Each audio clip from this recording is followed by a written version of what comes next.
Hi, I'm Jack.shilley and welcome to the June Garden Review. In this special episode we're going to be showing you the progress of all the plants that we've shown you throughout the month of June on our previous videos. So that includes our carrots. We're going to be showing you the next step in how to care for them. Our runner beans, we're going to check in on how they're doing. We're going to see what's going on with the chilies and the peas in the main vegetable plot. We're also going to be showing you some of the other jobs that we've been doing around the garden which we haven't had time to show you on a video, such as our potatoes and that kind of thing. So the first thing we're going to have a look at is the carrots, which we showed you how to sow a couple of weeks ago and what the next step in growing them on is. So this is how our main vegetable plot is looking at the moment. It's all looking very good, everything's growing really well.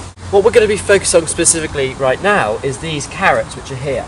Now, as you can see, they've germinated really well. They've been a really successful germination rate and a lot of the seeds have germinated really well. And as soon as your carrots germinate and they get this first set of what we call true leaves, which are these ones here at the top, these fluffy looking ones, you can then start to thin them out. Now, thinning them out is a really important process for carrots because they need space for the carrot to go down and swell beneath the soil. If they're all clumped together like they are here, then all the carrots are going to grow into each other and are going to become very deformed and not look so great. At the top they're not so bad, they're relatively spaced out. We will need to thin some of them out, but it's not a big problem. But what we have seen is that some of the seeds have washed down because they're on a slight slope here. And when they wash down, they clump together like this, and this is what we've got here. And now the process of thinning out is really simple in principle. All you have to do is pull out some of the plants, just leaving one or two, like we've got here,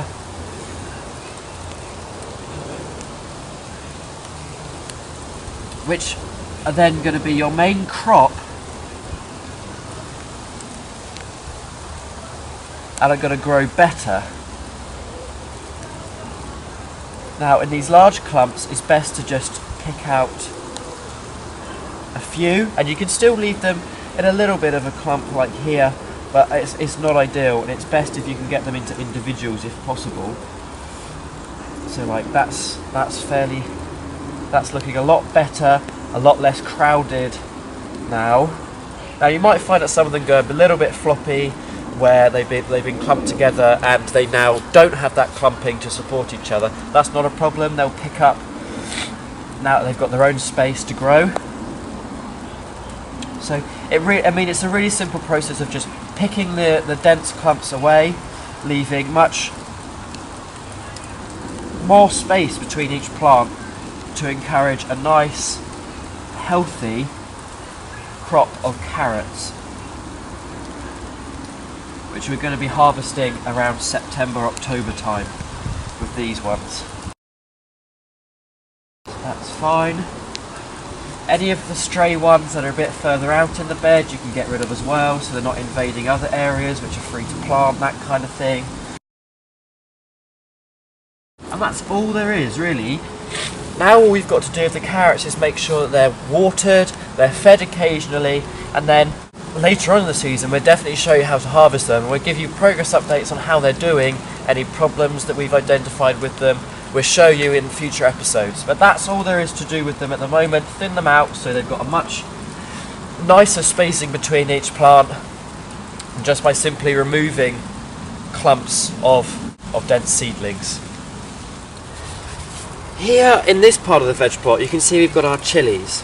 Now, as we showed you in a previous video about how to plant them out, this is the first year they're actually trialling them in the ground itself. We're seeing how well they perform, whether they would do better inside, working out the different sort of spacings that they're going to require, and at the moment they seem to be doing pretty well. I mean, they've bulked up quite well, they're still putting on healthy growth, they're looking very green, there's no signs of pests and diseases on any of them, which is really good sign.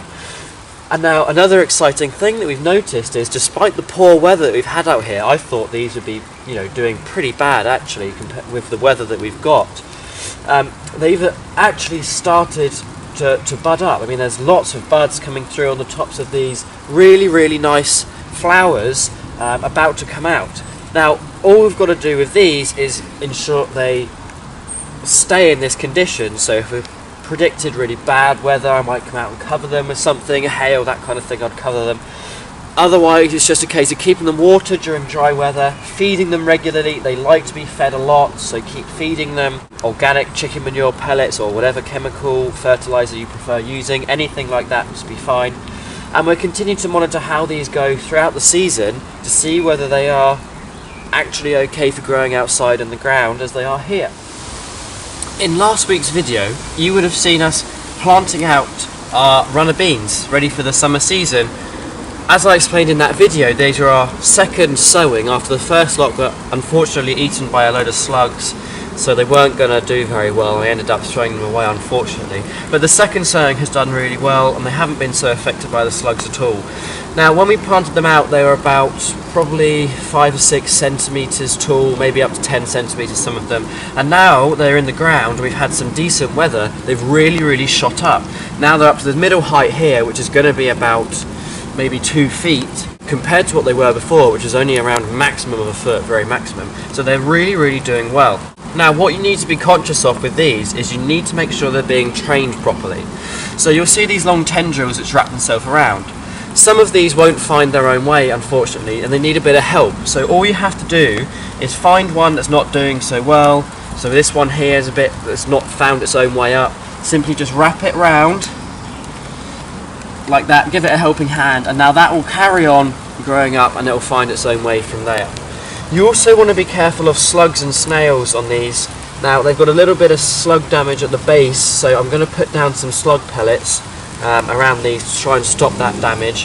And you also need to keep an eye on pests, so black flies in particular love these runner beans, so it's always a good practice to come out and check them as regularly as you can just to see if they've got them. These are clean at the moment, but during a dry spell I can always guarantee that they're going to be on there. It's one of those unavoidable things. Otherwise, keeping sure they're well fed, well watered in dry weather, just general sort of vegetable maintenance is fine on these, and yeah, they're doing really well. Right at the very back of the vegetable plot we have our peas, which we planted out way back in January time. So they've been out in the ground for a really long period of time. And they've done fantastically well. Again, given the weather conditions that we had, snow and frost and all sorts, they've done really well. We've had our first crop a couple of weeks ago. We're now on our second sort of big flush of pods, which are nearly ready to harvest. I'd say another week maximum, and then they'll be ready to take off. They're flowering proficiently. There's loads of flowers coming through. They're doing really well. One of the jobs you have to do with your peas, especially at this time of the year when they're getting heavy with fruit, is to make sure that they're all being trained up and supported as well as they can. So if you've got branches like these which are hanging down, they're not supported, then you need to wrap them around the canes and then tie them in at the top with some string or some garden twine, and then that'll hold them in place and allow the fruit to form properly and allow the branches to be supported. If they snap off, then your fruit's not going to form properly and you're going to start losing out. Again, like most of the other vegetables, keeping a check on the watering and the feeding as you go along, but they're doing really fantastically well. Harvesting them is a really simple process. You want to keep the cap on just so that it stays fresher for longer in case you're not going to eat them or refrigerate them straight away. It's just a case of twisting and pulling like that. So you've got the cap and the seed pod, and then when it comes to eating them and getting them ready to be cooked, just take the cut or twist the top off like that. So you've just got your seed pod then, and then splitting them open. Now these are a petit pot type, so the seed pods are about this size. As I said, I'd say another week and the majority of these will be ready. But you can take them off this size, cook them well, and use them, yeah, just as your ordinary peas from the supermarket, really. So that's all we've got time for in June's garden review. We've shown you how to thin out your carrots and how they're doing. We've also taken a look at the chilies, runner bean and peas to see how they're doing in the vegetable plot. Once again, thanks for tuning in, and we have loads more videos throughout July and into August as well on all of these vegetables. We'll be planting out our melons, our pumpkins, we'll be showing you how well our potatoes are doing. We've got more fruit bushes to plant. It's loads of good content coming up, so make sure you don't miss out and press that subscribe button. If you have any comments, questions or experiences that you'd like to post and share with everyone else on the channel, please make sure you put them in the comment box below. It's really useful to know, and it's really good for other people to share their experiences as well. Once again, thanks for watching, and we'll see you next time.